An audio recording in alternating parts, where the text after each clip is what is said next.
அது வந்து கண்டிப்பா ஏற்றுக்கொள்ள முடியாது. பிரதானத்துவம் இந்த கூட்டத்தில் கூட்டப்பட்டது. ஏன் இவ்வளவு பெரிய ஒரு கன்ஃபியூஷன்? நான் ரொம்ப சிம்பிளான ஒரு பர்சன். அவருக்கு வேற எந்த விதமான ரைட்ஸும் கிடையாது. வணக்கம். நேர்பட பேசு நிகழ்ச்சிக்கு உங்களை வரவேற்கிறேன். இன்றைய நமது நேர்பட பேசு நிகழ்ச்சியின் பேசுபொருள், இன்று தமிழகம் வந்த ராகுல் காந்தி தமிழக காங்கிரஸ்காரர்களுக்கு கொடுத்த அறிவுரையும் கட்டளையையும் ஒட்டித்தான் இருக்க போகிறது. அதனை ஒட்டித்தான் நம்ம தலைப்பையும் கட்டமைச்சிருக்கிறோம். சத்தியமூர்த்தி பவனிலேயே இருக்காதீர்கள், மக்களோடு இணைந்து பணியாற்றுங்கள் என்கிறார் ராகுல் காந்தி. தவேக, திமுக, அதிமுக மூன்றுக்கும் இடையே தமிழ்நாட்டில் காங்கிரசின் இடம் என்ன? இந்த தலைப்புல தான் இன்னைக்கு நாம பேச போறோம். நம்மோடு விருந்தினர்கள் இணைந்திருக்கிறார்கள். பத்திரிகையாளர் திரு அதியமான், வலதுசாரி ஆதரவாளர் திரு நித்யானந்தம், பத்திரிகையாளர் திரு சுவாமிநாதன் நம்மோடு இணைந்திருக்கிறார்கள். பத்திரிகையாளர் சிவப்பிரியன் இன்னும் சற்று நேரத்தில் நம்மோடு இணைய இருக்கிறார். அனைவருக்கும் வணக்கம். சுவாமிநாதன், நான் உங்ககிட்ட இருந்தே ஆரம்பிக்கிறேன். ராகுல் காந்தியோட இன்னைக்கு பேச்சில இருந்து தமிழ்நாட்டில் இன்னும் தீவிரமா காங்கிரஸை வளர்க்கணும், காங்கிரஸை இன்னும் முன்னுக்கு கொண்டு போகணும் அப்படிங்கிற இன்டென்ஷன் இருக்கிறத நம்மளால புரிஞ்சுக்க முடியுது. ஆனா இப்போ களம் வந்து தவேக, அதிமுக, திமுகன்னு ஒரு மும்முனை போட்டியா தீவிரமா இருக்கும்போது இது சாத்தியமா? என்னென்ன வாய்ப்புகள்லாம் இருக்கு? நீங்க எப்படி பாக்குறீங்க? முதல்ல ராகுல் காந்தி அவர்களுடைய முன்னெடுப்பு அந்த கட்சியினுடைய ஒரு எதிர்கட்சி தலைவர் என்பதை தாண்டி காங்கிரஸ் கட்சியினுடைய முகமாகவும் முகவரியாகவும் இருக்கக்கூடியவர். அந்த வகையில் அவர் அந்த விஷயத்தை பேசுகிறார். அதை முதல்ல ஒரு கட்சியை வளர்ச்சி பாதையில் கொண்டு செல்ல வேண்டும் என்கிற எண்ணம், அவ்வளவுதான். பட் அதற்கான களம் தமிழ்நாட்டில் இருக்கான 100% இல்லை. நீங்க ஒரு உதாரணத்திற்கு ஒரு கட்சி வளரணும் அப்படின்னா உயிர்ப்போட இருக்கணும்னா போராட்டங்களின் வழியாகத்தான் உயிர்ப்போட இருக்க முடியும். ஏற்கனவே கடந்த 5 ஆண்டுகளும் அவர்கள் ஆளுங்கட்சி சார்பு அரசியல் தான். தமிழ்நாட்டுல கிட்டத்தட்ட திமுக கூட்டணியில் இருந்தார்கள். அன்றைக்கு கூட்ட அமைச்சரவையில கூட அவர்கள் இல்லை. கிட்டத்தட்ட அவர்கள் அப்பொழுது எதிர்காலமாடி இருக்க முடியும். நிறைய விஷயங்களை போராடி இருக்கலாம், இடதுசாரிகள் கொண்டு இருந்துக்கலாம். பட் அப்பொழுதே அவர்கள் போராடவில்லை. இந்த சூழல்ல தான் இப்பொழுது 2 அமைச்சர்கள் இருக்கிறாங்க. தமிழ்நாட்டு அமைச்சரவையில 2 அமைச்சர்களே இருக்கிறார்கள். நீங்க ரொம்ப பழைய கால உதாரணங்கள் கூட நம்ம எடுத்துக்க வேண்டாம். அண்மையில நீட் மோசடிக்கு எதிராக நாடு முழுவதும் பெரிய கொந்தளிப்பு ஏற்பட்டதில்ல. நீங்க காங்கிரஸ் கட்சி வளரணும்னா 74 மாவட்ட தலைவர்கள் இருக்காங்களே, 74 மாவட்ட தலைநகரங்கள்ல அதற்கு எதிராக ஒரு ஆர்ப்பாட்டமாக நடந்திருக்கா? அப்ப நீங்க ஒரு கட்சி வளர வேண்டும் என்பது ராகுல் காந்தி அவர்களுடைய எதிர்பார்ப்பு. அப்ப தமிழ்நாட்டினுடைய மனநிலை அதுதானே. நீட் மோசடி என்கிற காலத்துல இருந்து நீட்டே மோசடின்னு முதல்ல பேசுனது தமிழ்நாடு. அப்ப அங்க பெரிய அளவில் அதை முன்னெடுக்க வேண்டிய திமுக, கடந்த காலங்களில் முன்னெடுத்த திமுக ஒதுங்கி நிற்கிறது. தவேக அரசும் அதுல மாணவர்கள் மீது பாரபட்சமாக கிட்டத்தட்ட கைது நடவடிக்கை வரை சென்றது. அப்ப அந்த நேரத்தில் அதை கையில் எடுத்துக்கணும்ல. அப்ப ஒரு கட்சி உயிர்ப்போடு இருக்க வேண்டும் என்று சொன்னால் ஒன்று போராட்டங்களின் வழியாக முன்னெடுக்கணும். அது நீங்க இன்னொன்னு மிக முக்கியமான ஒரு இடம் கேட்டீங்க. அதுல ரொம்ப முக்கியமா என்னன்னா, இந்த நேரத்தில் களம் இருக்கிறதா அப்படிங்கிற ஒரு விஷயம் கேட்டீங்க. ஏற்கனவே திமுக, அண்ணா திராவிட முன்னேற்ற கழகம், தவேக. நான் அதுக்கு மட்டும் ஒரு சின்ன ஒரு டேட்டா மட்டும் சொல்லணும் அப்படின்னு நான் நினைக்கிறேன். ஏன்னா ஒரு 3 தொகுதிகளை சாம்பிளுக்கு எடுத்துக்கிட்டேன். அது என்ன தொகுதிகள் பாத்தீங்கன்னா 2011 இருந்தே காங்கிரஸ் மட்டுமே ஜெயிக்கக்கூடிய தொகுதி. கிட்டத்தட்ட 20 ஆண்டுகளா அவர்கள் வசம் இருக்கக்கூடிய தொகுதி. கன்னியாகுமரி மாவட்டத்துல அவங்க ரொம்ப வலுவாக இருக்காங்க. அது ஒரு ஒப்புமைக்காக நீங்க எடுத்துக்கிட்டீங்கனாலே 2021 26 தேர்தல்ல இவ்வளவிற்கும் திமுகவோட அவர்கள் இருந்த பொழுது 2021 26ல 16% வாக்கை இழந்திருக்காங்க. இந்த 3லயும் வெற்றி பெற்றுட்டாங்க. வழக்கம் போலவே 16% வாக்கை குளச்சல் தொகுதியில இழந்திருக்காங்க. ஆனா பாஜக இழந்திருப்பது 8% வாக்குகள். விளவங்கோடு தொகுதியில காங்கிரஸ் இழந்திருக்கிறது, வெற்றி பெற்றுட்டாங்க 12% வாக்குகள். பாஜகவும் இழந்திருக்கிறது 9% வாக்குகள். கிள்ளியூர் தொகுதியில காங்கிரஸ் இழந்திருப்பது 22.34% வாக்குகள். பாஜக இழந்திருப்பது 10% வாக்குகள். இங்கெல்லாம் வெற்றி கிடைத்து விட்டது. நீங்க திமுக அலையன்ஸ்குள்ளேயே இருக்கீங்க. அந்த நேரத்துல கூட தவேக ஓட்டை இழக்கிறாங்க. இப்ப தவேகவோடு தான் கூட்டணி. அப்ப நீங்க போட்டியிடுகிற எண்ணிக்கையில வெற்றிகள் வந்துவிடும். ஏன்னா தவேக இன்றைக்கு அசுரபலத்தோடு இருக்கிறது தமிழ்நாட்டுல.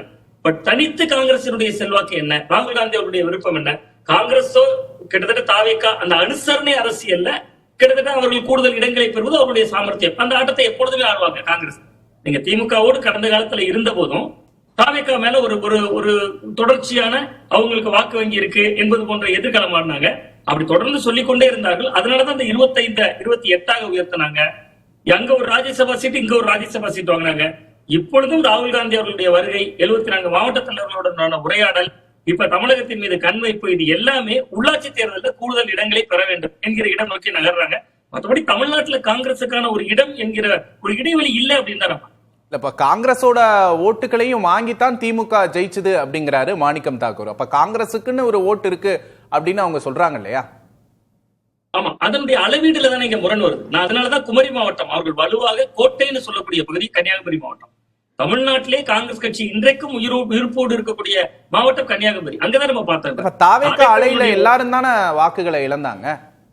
ஆமா, அந்த அலையில ஒரு தேசிய கட்சியான காங்கிரசும் இழந்திருக்கல. அதை தக்க வைத்துக் கொள்வதற்காக அல்லது மீண்டும் தன் பக்கம் ஈர்த்துக் கொள்வதற்காகத்தானே இந்த தாவேகா அலைன்ஸ் உதவும் உங்களுக்கு.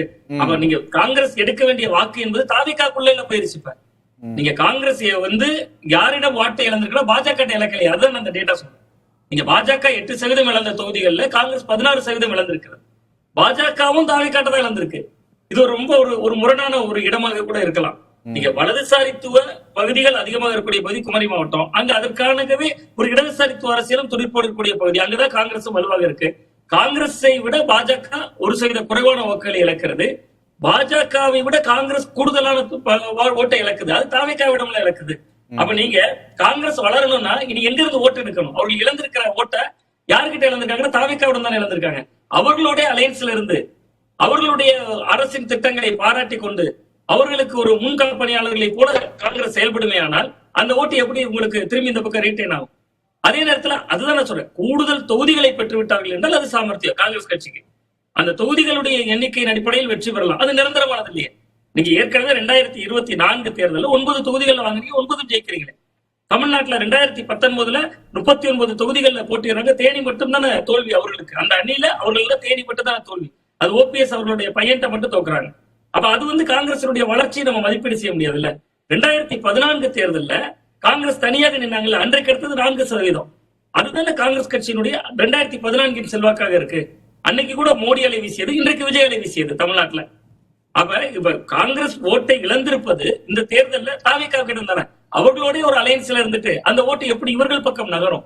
அது அலையன்ஸா இருக்கிறதுனால கூடுதல் பெனிஃபிட்டா இருக்கும். அது அலையன்ஸ் காலம் வரையும் காங்கிரஸ் ஒரு காங்கிரசின் காலம் நம்ம சொல்லலாம். பட் அது இந்த அரசினுடைய செயல் திட்டங்களை அவர்கள் எதிர்க்கவும் முடியாது. காவிரி மேகதாது விவகாரம் அதுல என்ன நிலைப்பாடு காங்கிரஸ் கட்சிக்கு? தமிழ்நாடு காங்கிரஸ் அதற்கு இன்னைக்கு ராகுல் காந்தி அவர்கள் வந்தாரு, செய்தியாளர்கள் சந்திப்பில் அது பற்றி கருத்து சொன்னாரா? அதுதானே ஒரு மாநில அரசியல்ல ஒரு கட்சி வளர்வதற்கான இடம். அந்த இடம் ஒரு இடைவெளியாகத்தான் இருக்கும். இப்ப 60 ஆண்டுகளுக்கு அப்புறம் அவங்க அமைச்சரவையில இடம் பெற்றிருக்கிறாங்க. காங்கிரசுக்கு ஒரு புத்துணர்ச்சி கிடைச்சிருக்கு, இன்னும் கூட வேகமா செயல்படுறாங்க. அதெல்லாம் நீங்க பிளஸ் பாயிண்டா பாக்கலையா? காங்கிரசுக்கான ஒரு பிளஸ் பாயிண்டா பாக்கலையா காங்கிரஸோட வளர்ச்சிக்கு? ஆமா, அரசியல் ரீதியாக அந்த கட்சியினுடைய எதிர்காலத்திற்கு அதை கை கொடுக்கும். இளைஞர்களை ஈர்க்கணும், இனி இளைஞர்கள் பக்கம் திரும்பணும், அதற்கெல்லாம் ஒரு நம்பிக்கையை வேண்டுமானால் கொடுக்கும். ஆனால் ஒரு அமைச்சரவையில் அங்கம் வகிப்பதாலேயே ஒரு கட்சி வளர்ந்து விடும்னா, கடந்த 5 ஆண்டுகள்ல திமுக ஆட்சியில் இருந்த எத்தனை அமைச்சர்கள் தோல்வி அடைஞ்சிட்டாங்க? எத்தனை பேர் வெற்றி பெற்றிருக்காங்க இன்னைக்கு? அப்ப நீங்க ஒரு ஆட்சியில இருந்து அல்லது ஒரு கூட்டணி அரசியல் இருப்பதை விட எதிர்துருவ அரசியல்ல தான் அதிகமான கவனத்தை ஈர்க்க முடியும். நீங்க களப்பணியில அதிகமா கவனம் செலுத்தினாதான் வளர முடியும்ன்றீங்க. ஆமா, நிச்சயமா அது களப்பணியில தான் இருக்கு. கிராமம் தோறும் காங்கிரஸ் கமிட்டி செல்வப்பிரந்தை அவருடைய காலத்துல அப்படி ஒரு முன்னெடுப்பு செய்யப்பட்டது, கிராமம் தோறும் காங்கிரஸ் கமிட்டி. பட் அது போன்ற செயல் திட்டங்கள் அதுதான் இன்னைக்கு பிரவீன் சக்கரவர்த்தி அழகா சொல்றாரு. சத்தியமூர்த்தி பவனுக்குள்ள மட்டும் அரசியல் செய்யாதீங்கன்னு என்கிட்ட சொல்றாருன்னா, அப்ப இத்தனை ஆண்டு காலம் சத்தியமூர்த்தி பவனில் தான் அரசியல் செய்திருக்கிறார்கள். அதனாலதான் அந்த வார்த்தை வருது. சத்தியமூர்த்தி பவனுக்கு வெளியில வாங்கன்னு சொல்றாங்கன்னா சரி, நம்ம தொடர்ந்து பேசுவோம். சிவபிரியன், காங்கிரஸ் தாவேகா கூட்டணியால காங்கிரசுக்கு பலன் இல்லை அப்படிங்கிறாரு. இது உண்மைதானா? காங்கிரஸ் தாவேகா கூட்டணியால காங்கிரசுக்கு என்ன பலன் கிடைச்சிரும்? காங்கிரஸ் வளருமா? இது வரைக்கும் திமுக கூட்டணியில காங்கிரஸ் வளரல அப்படிங்கிற ஒரு பார்வை இருக்கு. இப்போ காங்கிரஸோட வளர்ச்சி எப்படி இருக்கும்? நீங்க என்ன நினைக்கிறீங்க? காங்கிரஸ் வளர்றதும் வளராது இருக்கிறதும் அந்த கட்சியினுடைய தலைவர்களை, அந்த கட்சி எடுக்கின்ற முன்னெடுப்புகளை பொறுத்தது. அது திமுகவில் இருக்கும் போதும் வளரணும்னு நினைச்சிருந்தா வளர்ந்துருக்கலாம். அவங்க ஐடியாலஜிக்கல் ஸ்டாண்ட் எடுக்க வேண்டியதுதான். பாஜக எதிர்ப்புங்கிறத திமுக அவ்வளவு வீரியமா எடுக்கும்போது அதை இன்னும் அழகா எடுக்கக்கூடிய இடத்துல காங்கிரஸ் இருந்தது. ஆனால் அன்பார்ச்சுனேட்லி காங்கிரசினுடைய முன்னாள் தலைவர்கள் யாரும் அந்த பாஜக எதிர்ப்பை அவ்வளவு பெருசா தேசிய அளவுல காங்கிரஸ் தானே பாஜகவுக்கு எதிர்ப்பு தேசிய அளவுல எடுக்கிறாங்க. தமிழ்நாட்டில் எடுக்க முடியலையே. திமுக ஒரு சில இடங்கள்ல அவ்வளவு வீரியமா பண்ணும்போது கூட எத்தனை போராட்டங்களை காங்கிரஸ் இந்த 10 ஆண்டுகள்ல நடத்தி இருக்குது தமிழ்நாட்டில்னு பாருங்களேன். திரு சுவாமிநாதன் குறிப்பிட்ட மாதிரி நீட் போன்ற விஷயங்கள்ல திரு மாணிக் தாகூர் அவர்கள் அந்த நீட்டால் இறந்த மாணவர்களுடைய இல்லத்துக்கு போறாரு, எல்லாம் பண்றாங்க. ஆனால் ஒவ்வொரு மாவட்டத்திலும் இடத்துலையும் ஒரு போராட்டம் பண்ணியிருக்கலாம், இல்லை சென்னையில் வந்து ஒரு மிகப்பெரிய போராட்டத்தை அவர்கள் முன்னெடுத்திருக்கலாம். அந்த போராட்டத்திற்கு ராகுல் காந்தி அவர்களை ஒரு சிறப்பு அழைப்பாளராக அழைத்து நாடு முழுவதும் நீங்கள் இப்போ நீட்டை பற்றி பேசுகிறீங்க, 10 வருஷமாக நாங்கள் நீட்டை பற்றி பேசிகிட்டு இருக்கோம், 2019 நீட் வேண்டாம், மாநில அரசுகளே வந்து என்ன சொல்கிறது என்ட்ரன்ஸ் எக்ஸாம்ஸை வச்சுக்கலாம் நாங்கள் அப்போவே சொல்லிட்டோங்கிறத காங்கிரஸ் வந்து ஒரு மிகப்பெரிய ஒரு வாய்ப்பு இருந்தது, அதையெல்லாம் இழந்துட்டாங்க. தாவேக்காவோடு கூட்டணிக்கு போகிறது அவங்களுக்கு நல்லதா இல்லையான்னு கேட்டிங்கன்னா திமுகவை விட அங்கே அதிகமான சீட்ஸ் கிடைக்கும்னு காங்கிரஸில் நம்புகிறாங்க. அவங்க என்னன்னா எம்எல்ஏ எம்பி சீட்டெல்லாம் அப்புறம் வரட்டும், இப்போதைக்கு உள்ளாட்சி தேர்தலில் ஒரு 2லேருந்து 3 மேயரு, ஒரு 10லேருந்து 15 நகராட்சி, அந்த மாதிரி ஒரு பெர்சன்டேஜ் வச்சு டிஎம்கே கிட்டே அவங்க வந்து ஒரு 20% எங்களுக்கு வந்து உள்ளாட்சியில் ஒதுக்கீடு பண்ணுங்கன்னு கேட்டாங்க. அந்த மாதிரி தாவேக்காவோட ஒரு பெர்சன்டேஜ் வைஸ் அவங்க ஒதுக்கீட்டுக்கு போகும்போது மேபி அவங்களுக்கு வந்து அது வந்து உள்ளாட்சி பிரதிநிதிகளை தேர்ந்தெடுப்பது, உள்ளாட்சி பிரதிநிதிகள் மூலமாக கட்சியை வளர்ப்பதற்கு வாய்ப்பு இருக்கலாம். சீட்ல மட்டும்தான் காங்கிரஸ் கவனம் செலுத்துது அப்படிங்கிறீங்களா? இல்ல, சீட்ல இருந்து தான் அவங்களோட வளர்ச்சி ஆரம்பிக்கும்.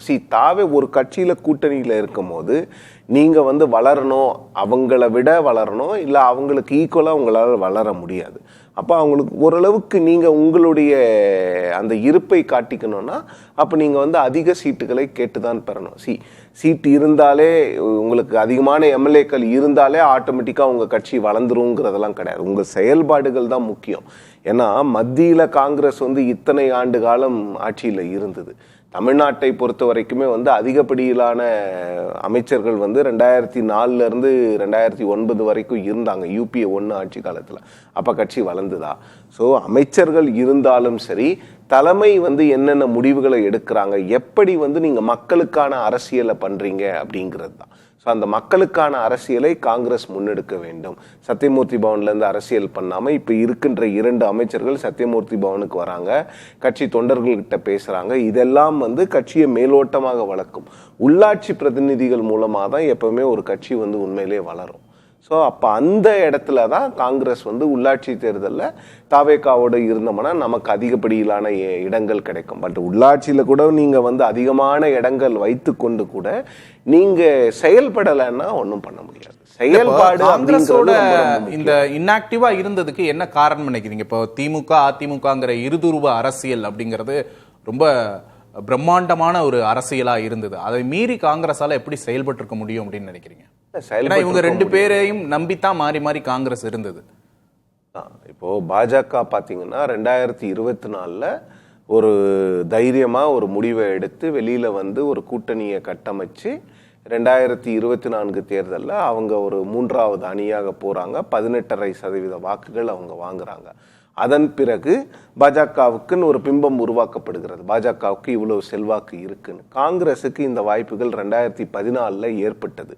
ஆனால் 2013 அவங்க வந்து விஜயகாந்த் அவர்களோடு ஒரு கூட்டணிக்கு போகலான்னு யோசிச்சுட்டு இருக்கிற நேரத்தில் திமுக ஒரு ரிக்வெஸ்ட் கேட்குறாங்க. கனிமொழி அவர்கள் வந்து மீண்டும் ராஜ்யசபாவுக்கு போனோம், உங்கள் ஆதரவு கொடுங்கன்னும் போது அவங்க திமுகவுக்கு கொடுக்கும்போது விஜயகாந்த் அவர்களுடைய தேமுதிக கொஞ்சம் கடுப்பாகி நீங்கள் வேண்டான்னு பாஜகவோட போகிறாங்க.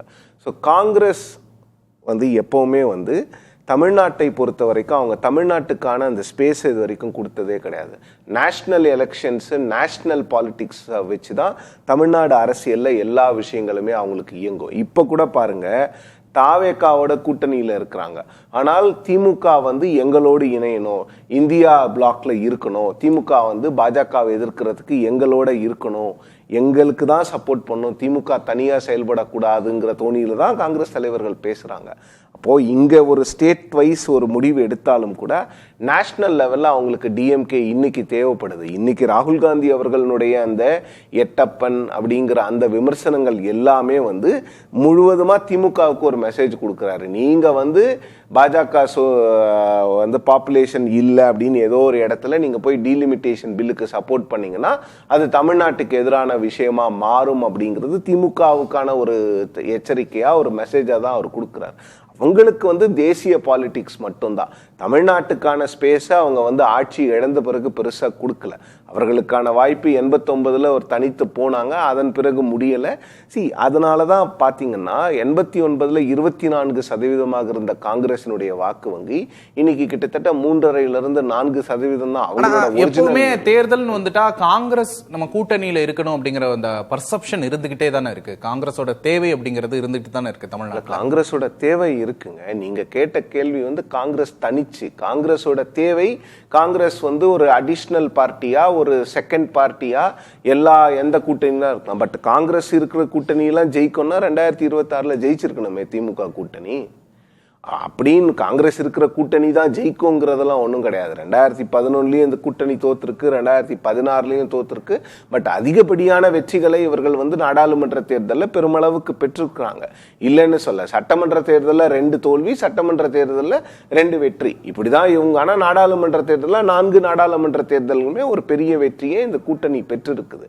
ஆனால் காங்கிரஸ் தனித்து வளரணும்னா அவங்களுடைய செயல்பாடுகள், அவங்க இப்போ டிவிகே ஒரு விஷயம், ஒரு டிசிஷன் எடுக்கிறாங்கன்னா கூட்டணி கட்சிங்கிறதுக்காகவே அவங்களுக்கு சப்போர்ட் பண்றதுங்கிற இடத்துல இருந்து காங்கிரஸ் விலகணும்.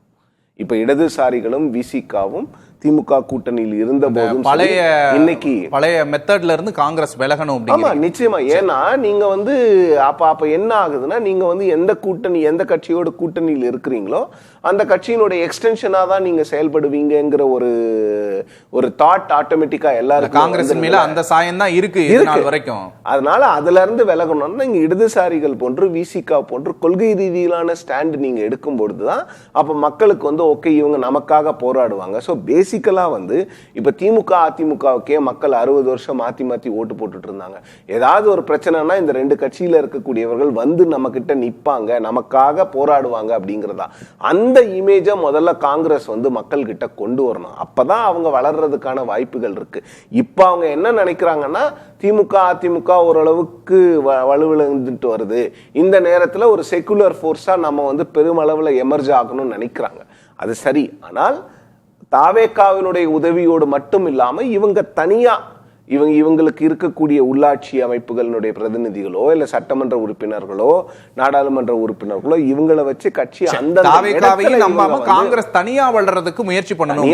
வளர்றதுக்கு முயற்சி பண்ணாதான் அவங்களால தனியா வளர முடியும். இல்லைன்னா அவங்களோட வளர்ச்சி ஏற்கனவே திமுகவை நம்பி இருந்த மாதிரி இப்ப மீண்டும் தாவேகா அந்த பேர் மட்டும்தான் மாறி இருக்கும். அதிகமான இந்த கருத்தை எப்படி பாக்குறீங்க? பிளஸ் ராகுலோட ஸ்ட்ராட்டஜியை எப்படி பாக்குறீங்க? சரியாக தான் சொல்லியிருக்காரு. இன்னும் ஃபீல்டு ஒர்க் பண்ணணும். அதுக்கு தான் வில்லேஜ் கமிட்டி போன வருஷம் பெரிய அளவில் 1.5 லட்சம் பேருக்கு மேலே சேர்த்திருக்காங்க, 2 லட்சம் பேருக்கு பக்கமாக. அதாவது சென்னையில் இருக்கவங்க சத்தியமூர்த்தி பவனில் இருந்து தான் வேலை செய்ய முடியும். மாவட்டங்களில் இருக்கவங்க மக்களோட மக்களாக இன்னும் அதிகமாக வேலை செய்ய வேண்டியிருக்கு. உறுப்பினர் சேர்க்கை அதிகம் பண்ண வேண்டியிருக்கு. இன்னும் கொஞ்சம் காங்கிரஸ் களத்திலே இல்ல அப்படிங்கறதான் குற்றச்சாட்டு. ஏன் அப்படி அந்த குற்றச்சாட்டு தொடர்ந்து முன்வைக்கப்படுதுன்னு நினைக்கிறேன். பேசின 2 பேருமே அதே குற்றச்சாட்டை தான் முன் வச்சாங்க. இளைஞர்கள் கொஞ்சம் கம்மியாக இருக்காங்க. அதாவது ஒரு 40 வருஷத்துக்கு முன்னாடி இருந்த 30 வருஷத்துக்கு முன்னாடி இருந்ததோடக்கு இன்னைக்கு இளைஞர்கள் காங்கிரஸில் சேர்றது கொஞ்சம் குறைஞ்சிருக்கு. அதனால களத்தில் இல்லாத மாதிரி ஒரு ஃபீலிங். பட் இருக்கு தேர்தலில் எல்லா இந்தியா ஃபுல்லா இருக்கிற இளைஞர்களையும் சேர்க்கணும் அப்படின்னு ராகுல் காந்தி சொல்லியிருக்கிறாரு. இப்ப தாவேகாங்கிற ஃபோர்ஸ் உள்ள வந்திருக்கு. நிறைய இளைஞர்கள் தாவேகா பக்கம் போயிருக்காங்க. திமுக அதிமுகவே இளைஞர்களை பிடிக்க இன்னும் 2 பக்கம் போட்டி போட்டுக்கிட்டு இருக்கிற இடத்துல காங்கிரஸை நம்பி இளைஞர்களை ஈர்க்கக்கூடிய வகையில காங்கிரஸ் எப்படி செயல்படும்? முக்கியமான ராகுல் காந்தியோட இமேஜ் தான். அவர் தான் ஒரு தேசிய தலைவர், அடுத்த பிரதமர் கேண்டிடேட். இளைஞர் தான் அவர், நல்ல டைனமிக்காக செயல்படுறாரு. அவரை பார்த்து இன்ஸ்பயர் ஆகி இளைஞர்கள் வருவாங்க, வந்துக்கிட்டு தான் இருக்காங்க. கொஞ்சம் பேர் வர்றாங்க, கொஞ்சம் கொஞ்சமாக வந்துக்கிட்டு இருக்காங்க. அவர் தான் அவங்களோட காங்கிரஸோட தேசிய முகம், ஓட்டு பேங்க் அட்ராக்ட் பண்ணுறது, இளைஞர்களையும் இன்ஸ்பயர் பண்ணக்கூடிய தலைவர் அவர் தான். அவரை வச்சு தான். திரு நித்யானந்தம், பாஜகவோட இடத்தை இப்ப காங்கிரஸ் எடுத்துக்கிச்சா? ஏன்னா பாஜக தேர்தலுக்கு முன்னாடி ரொம்ப ஆக்டிவா இருந்த மாதிரியான ஒரு பர்செப்ஷன் இருந்துச்சு. தொடர்ந்து பாஜக தான் 3ஆம் இடத்துக்குள்ள இருக்கு திமுக அதிமுக அடுத்து அப்படிங்கிற ஒரு மாதிரியான ஒரு பர்செப்ஷன் இருந்தது, நம்மளால பார்க்க முடிஞ்சது. இப்போ அந்த இடத்த காங்கிரஸ் எடுத்துக்க முயற்சி பண்ணுதா? தாவேகாவோட இணைஞ்சு இன்னும் நம்ம வேகமா வளரலாம் அப்படின்னு காங்கிரஸ் அடுத்த பாய்ச்சலை எடுத்து வைக்கிறாங்க. எப்படி பாக்குறீங்க? நேர்பட பேசு நேயர்களுக்கு என்னுடைய பணிவான வணக்கத்தினை தெரிவித்துக் கொள்கிறேன். காங்கிரஸ் 67க்கு பின்னால் ஜனதா என்று உருவான பொழுது ஸ்தாபன காங்கிரஸ் சற்று வலுவாக இருந்தது. காமராஜர் அவர்கள் உயிரோடு இருக்கின்ற காலத்திலே ஒரு தேர்தலிலே மட்டும் அதிக எண்ணிக்கையிலே விழுக்காட்டிலே ஓட்டுகளை பெற்றார்கள், சீட்டுகளை பெறவில்லை. பெருந்தலைவர் காமராஜர் இருக்கின்ற நேரத்திலேயே ஸ்தாபன காங்கிரஸ், அப்பொழுது இந்திரா காங்கிரஸ் இங்கே கிடையாது, கழகங்களோட கூட்டணி. அன்று துவங்கிய கழகங்களோட கூட்டணி மூப்பனார் அவர்கள் காங்கிரஸை விட்டு வெளியேறிய பிறகு அவரும் ஒரு கழகத்தோடு கூட்டணி சேர்ந்தார். அப்படி சேர்ந்தும் காங்கிரஸ் ஒன்றுமில்லை என்பதை நிரூபித்து காட்டியிருக்கின்றார்கள். ஆக தேசிய காங்கிரஸுக்கு தமிழகத்தில் இடமில்லை. தமிழக நலன் சார்ந்த தமிழ் மாநில காங்கிரஸ் என்ற பெயர் கொண்ட மூப்பனார் அவர்கள் தலைமையில் இருந்த காங்கிரஸ் ஆட்சி மாற்றத்தையே கொண்டு வருவதற்கான ஒரு நேரம் அன்றைக்கு இருந்தது. ஆனால் இன்று அந்த வழி கூட கிடையாது. எப்பொழுது மீண்டும் காங்கிரஸோடு மூப்பனார் சேர்ந்து விட்டாரோ அப்பொழுது தமாகவிற்கும் செல்வாக்கு குறைந்து விட்டது என்பது பல தேர்தல்களில் நாம் சந்தித்து வந்திருக்கிறோம், பார்த்து வந்திருக்கிறோம். இன்றைய சூழலிலே தமிழக வெற்றி கழகத்தோடு காங்கிரஸ் சேர்ந்து அமைச்சரவையிலும் பங்கெடுத்து தேர்தலிலே போட்டியிட்டால் அவர்கள் விஜய் அவர்களை மீண்டும் முதல்வராகவோ விஜய் அவர்களை தலைவராகவோ வழிகாட்டியாகவோ எடுத்துத்தான் செல்ல வேண்டும். அவர்கள் சொல்லுகின்ற வழியிலே தான் இவர்கள் இருக்க வேண்டும். ஆனால் அகில இந்திய அளவிலே திமுக அவர்களோடு இருக்க வேண்டும் என்று அவர்கள் விரும்புகிறார்கள், அதை வெளிப்படையாக சொல்லுகிறார்கள். அப்படி அகில இந்திய அளவிலே சொல்லுகின்ற பொழுது டெல்லிக்கு சென்ற தாவேகா தலைவர் அந்த கூட்டத்திற்கு அழைப்பு வந்தும் கூட போகவில்லை. அந்த இந்தி கூட்டணி அழைப்பில் அவருக்கு கிடைத்தும் கூட அவர் அந்த இந்தி கூட்டணிக்கு போகவில்லை விஜய். அதனால் அவருக்கு இந்தி கூட்டணியில் போவதில் கொஞ்சம் ரிசர்வேஷன்ஸ் இருக்குது. ஏன்னா அவருக்கு தமிழகம் மட்டும்தான், தமிழகத்தில் அவர் ஆட்சியில் அமர்வதற்காக மக்கள் ஆதரவு இருக்கிறது, நன்மைகளை செய்து நாம் வர முடியும். தாவேகா காங்கிரஸை நம்பலங்கிறீங்களா, காங்கிரஸ் தாவேகாவை நம்பலங்கிறீங்களா? தாவேகா காங்கிரஸை நம்பியிருந்தால் தேர்தல் நேரத்தில் கூட்டணி இருந்திருக்கும். 108 சீட்டு பிறகு ஆட்சியிலே பங்கு என்று சொன்ன பொழுது காங்கிரஸ் முதலிலே ஓடி வந்தது. அது தேர்தலுக்கு முன்னால் அவர்கள் பேச்சுவார்த்தை நடத்தி கூட வரவில்லை. அப்போது அவர்களுக்கு திமுகவோடு இருப்பதற்காகத்தான் பாதி காங்கிரஸ் தயாராக இருந்தது, மீதி காங்கிரஸ் தாவேகாவோடு வேணும் என்று அங்கே ஒரு சலசலப்பு கூட ஏற்பட்டதை நாம் பார்த்தோம். இப்பொழுது வேறு வழி கிடையாது, ஆட்சிக்கு அவர்கள் வந்து விட்டார்கள். என்ன செய்தாலும் கூட நிச்சயமாக விஜய் ஆட்சி அமைத்து விடுவார் என்ற சூழ்நிலை வருகின்ற பொழுது நாம் நம்முடைய ஊடக வாயிலாக அறிந்த சில உண்மைகள் என்ன என்று சொன்னால், திமுகவும் அதிமுகவும் சேர்ந்து கூட விஜயை தடுப்பார்கள். அது திருமாவளவன் அவர்களை முதலமைச்சராக்குவதற்கு கூட அவர்கள் தயாராக இருந்தார்கள் என்பதெல்லாம் அந்த தலைவர்களே சொல்லியிருக்கிறார்கள். கம்யூனிஸ்ட் கட்சி தலைவர் சொல்லியிருக்கிறார், திருமாவர்கள் சொல்லியிருக்கின்றார்கள். எனவே காங்கிரஸ், திமுக, அதிமுக விஜய் அவர்களை தடுக்க பார்த்தபோது காங்கிரஸ் உடனடியாக விஜய் கூட சேர்ந்து விட்டது. இப்போ காங்கிரஸ் விஜயோடு சேர்ந்து உள்ளாட்சி தேர்தலில் நிற்கலாம். ஆனால் அவர்களுக்கு அகில இந்திய அளவில் வேண்டும் என்கின்ற பொழுது 29 பாராளுமன்றத்தில் திமுகவோடு சேர வேண்டியதோ அதிமுகவோடு இருக்க வேண்டிய ஒரு கட்டாயம் ஏற்படும். ஏனென்றால் பாராளுமன்றம் தேவை. அப்பொழுது அவர்கள் என்ன நிலை எடுக்கிறார்கள் என்று சொன்னால், அடுத்தவர்களுடைய ஒரு தேசிய கட்சி என்பது மாநில கட்சிகளுடைய தோளிலே அமர்ந்துதான் வெற்றி பெற முடியும் என்ற ஒரு நிதர்சனமான உண்மை தொடர்ந்து வந்து கொண்டிருக்கிறது. அது 2029 தேர்தல் டிவிகோட இருந்தா ஏன் அந்த களத்தை மாற்றி அமைக்காதா? திமுகவோட தான் இருக்கணுமா? இவர்கள் இத்தனை சீட்டு வேண்டும் என்று கேட்கின்ற பொழுது தாவேகா அதற்கு தயாராக இருக்க வேண்டும். புதிதாக வந்திருக்கக்கூடிய கட்சி அமோகமாக வெற்றி பெற்று ஆட்சி நடத்தி கொண்டிருக்கக்கூடிய ஒரு கட்சி இவர்களுடைய கோரிக்கையை ஏற்றுக்கொள்ளுமா? ஆனால் உங்களோட தயவுல தானே ஆட்சியை அமைச்சிருக்காங்க. எத்தனை நாளைக்கு? 6 மாதம் இந்த ஆட்சியை ஒன்றும் பண்ண முடியாது, அது வரைக்கும் இருப்பாங்க. எதற்காக பின்ன இப்போ குதிரை பேரம் மற்ற பேரங்கள்லாம் இருந்து கொண்டிருக்கிறது? இவர்களை நம்பி இருக்க முடியாது. தமாகவுடைய உறுப்பினர்களாக சில பேர் அவர்களுக்கு தேவையாக இருக்கிறது. அந்த தேவை என்றைக்கு நிறைவேறுமோ அன்றைக்கு இவர்கள் அடங்கி ஒடுங்கி விஜய் அவர்கள் தலைமையிலே ஆட்சியிலே இருக்க வேண்டும். இது இப்போ பாரதிய ஜனதா கட்சி கேட்டீங்க. இந்த பாரதிய ஜனதா கட்சி 18 விழுக்காடு தன்னுடைய தலைமையில் கூட்டணி இருந்து பெற்றது. பிறகு தனியாக என்று சொன்னால் 11.5 விழுக்காடு அண்ணாமலை அவர்கள் தலைவராக இருக்கின்ற பொழுது ஏற்பட்டது. இப்பொழுது அண்ணாமலை அவர்கள் கட்சியிலே கிடையாது. அண்ணாமலைக்காக வந்திருக்கக்கூடிய இளைஞர்கள், இளம் பெண்கள், தாய்மார்கள் சிலர் இருப்பதாக நாம் பல வகையில் அறிந்து கொண்டிருக்கிறோம். அவர்கள் பாஜகவுடன் இருப்பார்களா, அண்ணாமலையுடன் இருப்பார்களா என்பது கூட நமக்கு தெரியாது. ஆக பழைய நிலைக்கே பாரதிய ஜனதா கட்சி செல்லுமானால் மீண்டும் அதிமுக அல்லது திமுகவோட கூட்டணி சேர்ந்ததால் அவர்களும் இருக்க முடியும். ஆக தேசிய கட்சி காங்கிரஸ் ஆனாலும் பாஜகவானாலும் மாநில கட்சியோட தோளிலே அமர்ந்து கொண்டுதான் ஒன்றோ இரண்டோ தேசிய கட்சிகளுக்கு இங்க இடம் இல்லை. இடம் கம்யூனிஸ்ட் உட்பட 3 தேசிய கட்சிகளுக்கும் இங்கே இடமில்லை. ஒருவேளை அண்ணாமலை அவர்கள் விஜய் அவர்களை ஒரு ஆண்டு விமர்சிப்பதில்லை என்று சொல்லியிருக்கின்றார்கள். 6 மாதம் வரை பொறுத்திருந்து அதிகமான ஒரு தீங்கு இந்த ஆட்சியினால் மக்களுக்கு ஏற்படும் என்று அவர் கருதினால் விமர்சிக்க தொடங்கிவிட்டால் நிச்சயமாக அண்ணாமலையா விஜயா என்று வருகின்ற பொழுது அங்கே பாரதிய ஜனதா கட்சி, காங்கிரஸ் கட்சி இவைகளெல்லாம் காணாமல் போகும். இப்பொழுது ஏற்கனவே திமுகவும் அதிமுகவும் மக்கள் வெறுத்து ஒதுக்கி இருக்கிறார்கள் என்பது தனியாக நின்று விஜய் செய்தியை சொல்லியிருக்கின்றார்கள். இதுதான் இன்றைய அரசியலுடைய யதார்த்த களம். இதில் கட்சியை வளர்ப்பதற்கு என்று காங்கிரஸ் இன்றைக்கு ராகுல் காந்தி அவர்கள் வந்திருக்கிறார்கள் என்றால் வரவேற்க வேண்டியதுதான். எந்த கட்சியினுடைய தலைவர்களும் தன்னுடைய கட்சி வளர்க்க வேண்டும் என்று நினைக்கிறார்கள். இங்கே போடுகின்ற நேரமும் உழைப்பும் வடக்கிலே போட்டால் ஒரு 10 சீட்டு அதிகம் கிடைக்கும் என்று தான் ராகுல் காந்தி விரும்புவார். இங்கே அவர் அடிக்கடி எல்லாம் வர முடியாது. இப்பொழுதுக்கும் வந்திருக்கிறார், வந்து ஒரு வார்த்தையை சொல்லிவிட்டு போகிறார். அவரே அகில இந்திய அளவில் கட்சியை பார்ப்பது கிடையாது. வெளிநாடுகளிலே என்ன தேசிய கட்சிகள்லாம் தமிழகம் வந்து ஒரு 4 கண்டத்தை விட்டு தாண்டி இருக்கிற மாதிரியே நீங்க சொல்றீங்க. திரு அதியமான், இங்க நிறைய மாற்றங்களை செஞ்சிருக்கிறாங்க. மாவட்ட தலைவர்களை மாத்தி இருக்கிறாங்க. ராகுல் காந்தியே இன்னைக்கு பேசும்போது கோஷ்டிகள் தான் நம்ம காங்கிரஸை வெற்றியை தடுக்குது, அது இல்லாம நீங்க செயல்படணும் அப்படின்லாம் சொல்லியிருக்கிறாரு. இது காங்கிரஸுக்கு இன்னும் வலு சேர்க்கக்கூடிய ஒன்றா தானே அமையும்? இங்கே இப்போ 6 மாதத்துக்கு முன்னாடி இப்போ நேஷனல் லெவலில் அவங்க எஸ்எஸ்ஏன்னு ஒரு ப்ரோக்ராம் மூலம் புதுசாக ஒரு இளம் தலைவர்களை 74 பேரை நியமிச்சிருக்காங்க.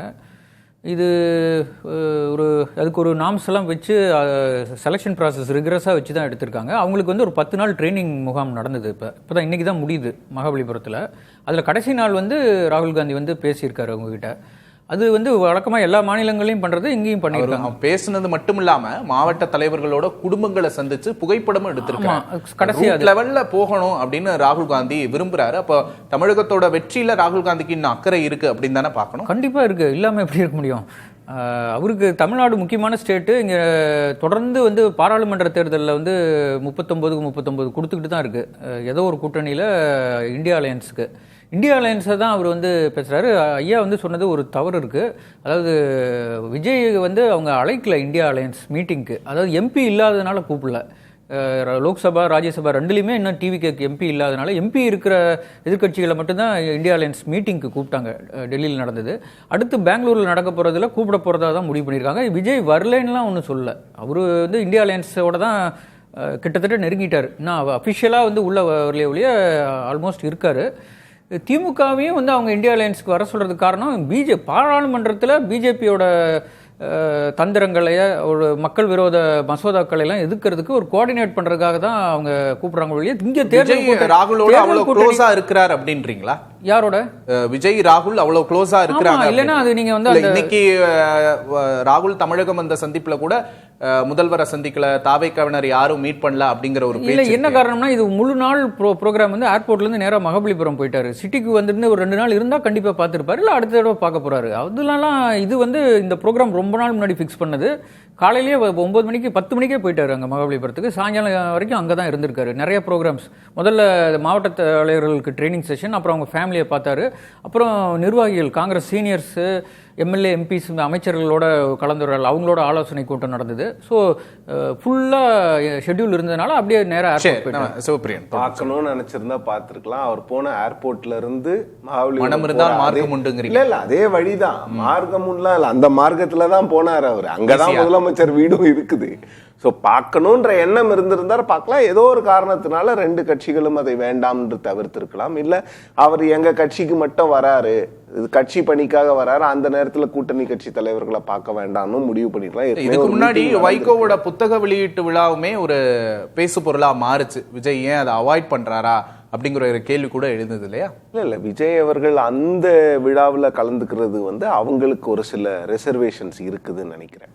ஏன்னா இது திரு வைகோ அவர்கள் அவருடைய அரசியல் இருப்புக்காக நடத்துகின்ற ஒரு நிகழ்ச்சி. ராகுல் காந்தியும் விஜயும் ஒன்னா சந்திக்கிற மேடையா அது இருக்கும் இல்லையா? இல்ல அது டிவிகேவை பொறுத்த வரைக்கும் அவங்க அது இவ்வளவு சீக்கிரம் அதை பண்ண வேண்டிய அவசியம் என்னன்னு நினைக்கிறாங்க.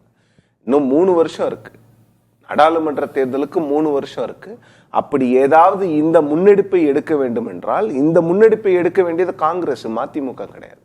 மதிமுக ஒரு மார்ஜினல் பிளேயர் தான். மேக்சிமம் 1 சீட்டு இல்ல 2 சீட்டு வாங்க போறாங்க லோக்சபால.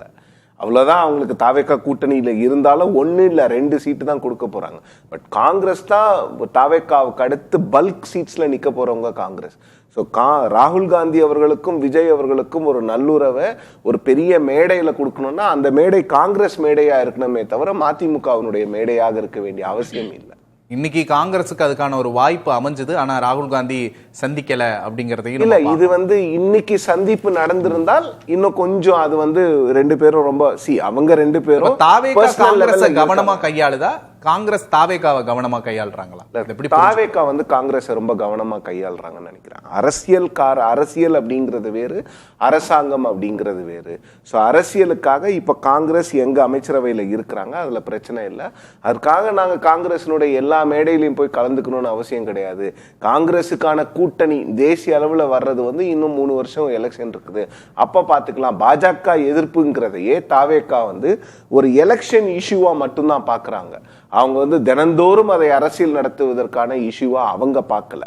ஸோ அது திமுகவும் காங்கிரஸும் ஏற்கனவே இருந்த நிலைப்பாட்டில இருந்து தாவேகா இப்போ ஒரு வித்தியாசமான நிலைப்பாட்டை எடுக்கிறாங்க.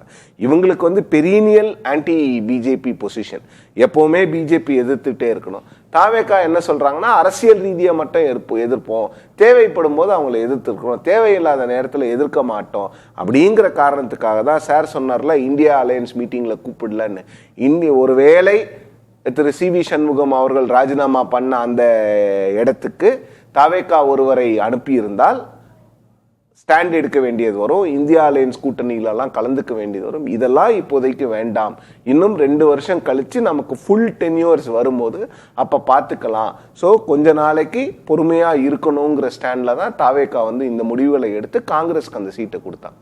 ஓகே, இது காங்கிரஸுக்கு இன்னும் சங்கடத்தை ஏற்படுத்தாதா தாவேகாவோட சாஃப்டான பிஜேபி அணுகுமுறை அப்படிங்கிறது? அதை தொடர்ந்து நம்ம பேசலாம். சுவாமிநாதன், நம்ம இந்த டிஸ்கஷன்ல ஒரு முக்கியமான புள்ளியை தொட்டிருக்கோம். இந்த இடத்துல காங்கிரஸ் தமிழகத்துல தாவேகாவும் வேணும் அப்படின்னு விரும்புது, தேசிய அளவுல திமுக வேணும் அப்படின்னு விரும்புது அப்படின்னு சொல்றாங்க. இந்த புள்ளி எப்படி புரிஞ்சுக்கிறது? இல்ல, காங்கிரஸ் கட்சியை பொறுத்த வரைக்கும் அகில இந்திய அளவுல அதுக்கு ஒரு பாஜக எதிர்ப்போட கிட்டத்தட்ட காங்கிரஸை விட வீரியமாக செயல்பட்ட கட்சி திராவிட முன்னேற்ற கழகம். அவங்களுக்கு அகில இந்திய அளவுல அணி கட்டமைப்புலேயே அது பெரிய சிக்கலை ஏற்படுத்தும். நீங்க அவர்களுடைய பார்வையில திமுக இவ்வளவு தூரம் உண்மையாகவே எதிர்த்து போராடினாங்க, அவர்களை காங்கிரஸ் நடத்திய விதம் எங்க தேர்தலுக்கு பின்பு சொல்லாமல் வெளியேறிட்டாங்கிறது இந்தியா கூட்டணியினுடைய கூட்டத்திலேயே அது வெளிப்பட்டதுதானே. சோ அப்ப அவர்களுக்கு இந்திய அளவுல தனக்கான ஒரு பெயரையும் தக்க வைக்க வேண்டிய தேவை இருக்கு. பாஜக எதிர்ப்பு அரசியல சட்ட ரீதியாகவும் சரி, விமர்சன ரீதியாகவும் சரி, ரொம்ப கூர்மையாக செயல்பட்ட இயக்கம் திராவிட முன்னேற்ற கழகம். சோ அந்த இடம் தான் அவர்களுக்கு பெரிய சிக்கலை தருது. இப்ப தாவேகா பாஜகவை எதிர்த்து விட்டால் இந்த சிக்கல் இல்ல அவங்களுக்கு. தாவேகா எதிர்க்கல் இல்ல, இப்ப தாவேகா வீரியமாக எதிர்த்து விட்டால் அவர்களுக்கு திமுக தேவையே இல்லை. தாவேகாவை பொறுத்தவரை ஒரு மென்போக்குல தான் கையாளுறாங்க. அதுல நித்யானந்தன் சார் கூட ஒரு பாயிண்ட் குறிப்பிட்டாங்க, அதுல மட்டும் எனக்கு ஒரு சின்ன மாற்று கருத்து இருக்கு. இவ்வளவு தொகுதிகளை, கூடுதல் தொகுதிகளை கொடுத்துருமா அப்படின்னு ஒரு கேள்வி கேட்டாங்க. பார்லிமெண்ட் எலெக்ஷன் வந்துச்சுன்னா காங்கிரஸுக்கு அதிக தொகுதிகள் கொடுத்துருமா முதல்ல தாவேகா, புதிய கட்சி, அவங்களுக்கு ஆசை இருக்காதா அப்படிங்கிற ஒரு வார்த்தையை பயன்படுத்தினாங்க. 2024 நாடாளுமன்ற தேர்தலை கட்சி தொடங்கிய பின்பு வந்த தேர்தல், அதான் முதல் தேர்தல். அந்த தேர்தலை சந்திக்கவே இல்லை தமிழக வெற்றி கழகம். 2026 சட்டமன்ற தேர்தல், அந்த சட்டமன்ற தேர்தல் முடிவுகளுக்கு பின்பு சிவப்பிரியன் சார் குறிப்பிட்டதை போல சி.வி. சண்முகம் அவர்களுடைய இடம் காலியாகுது. அந்த இடத்தையும் அப்படியே காங்கிரஸ் கட்சிக்கு தான் கொடுக்குறாங்க. அப்ப தாவேகாவோட ஸ்டைல் எப்படியா இருக்கும்னா, அவர்களுக்கு சில லாபம் இருக்கு தாவேகாவோட பயணிக்கிறதுல. கூடுதலான எண்ணிக்கையை பார்லிமெண்ட்ல காங்கிரஸ் கொடுத்துட்டு சட்டமன்றத்துல தாவேகாவே கூடுதல் இடத்துல போட்டியிடலாம். அதை நோக்கி அவர்கள் நகர்வதற்கு ஒரு வாய்ப்பு இருக்கு. அப்படி கிடைத்தால் அது காங்கிரஸுக்கு லாபம். ஆனால் எப்ப 100% லாபம் ஆகும்னா, இவரும் பாஜகவை தீவிரமாக தாவேகா எதிர்க்கணும்.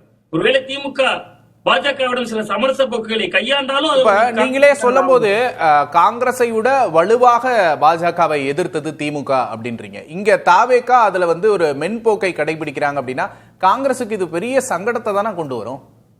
ஆமா, அவர்களுக்கு அது ஒரு நெருக்கடியா இருக்கிறதுனாலதான், ஒரு நெருடலாக இருக்கிறதுனாலதான் திமுகவும் இந்த புள்ளியில வரணும்னு பேச தொடங்குறாங்க. நீங்க திமுகவும் இந்தியா கூட்டணிக்குள்ள இருக்கணும், தாவேகாவும் இருக்கணும் அப்படிங்கக்கூடிய எண்ணத்தை அதனாலதான் வெளிப்படுத்துறாங்க. நீங்க அகில இந்திய அளவுல வந்து பாஜக எதிர்ப்புல காங்கிரஸை விட ஒருபடி மேல சட்ட போராட்டம், ஆளுநருக்கு எதிரான விஷயங்கள் எல்லாம் சட்ட போராட்டம் பண்ணாங்கல்ல. நீங்க ஆளுநர் வந்து காலக்கட்டு நிர்ணயிக்கணும், ஒரு மசோதாக்கள்ல முடிவெடுக்கிறதுல அப்படி எல்லா விஷயங்களும் ரொம்ப தீவிரமாக இருந்தாங்களா. அந்த இடம் வந்து காங்கிரஸுக்கு ஒரு வெற்றிடமாக இப்ப இருக்கு. ஒருவேளை அவர்கள் என்ன நினைக்கிறாங்கன்னா, தமிழ்நாட்டுல பார்லிமெண்ட்ல தொடர் வெற்றிக்கு பாஜக எதிர்ப்பு காரணம். வர்ற பாராளுமன்ற தேர்தலில் விஜயாலேயே இருக்க போதா அல்லது பாஜக எதிர்ப்பலை மீண்டும் உயிர் பெற போதா அப்படிங்கிற சந்தேகம் காங்கிரஸ் கட்சியிட்டே இருக்கலாம். ஒருவேளை விஜய் அலை தான் இருக்கும்னா அது காங்கிரசுக்கு சரியான லாபம், பெரிய லாபம். ஏன்னா விஜய் அவர்களை பொறுத்த வரைக்கும் பார்லிமெண்ட் எலெக்ஷனை விட சட்டமன்ற தேர்தலில் தான் எப்பொழுதுமே கவனம் செலுத்துகிறார். அதான் நமக்கு 2024 அவர் அந்த தேர்தலை கண்டுகொள்ளவே செய்யாதது நமக்கு உணர்த்துது.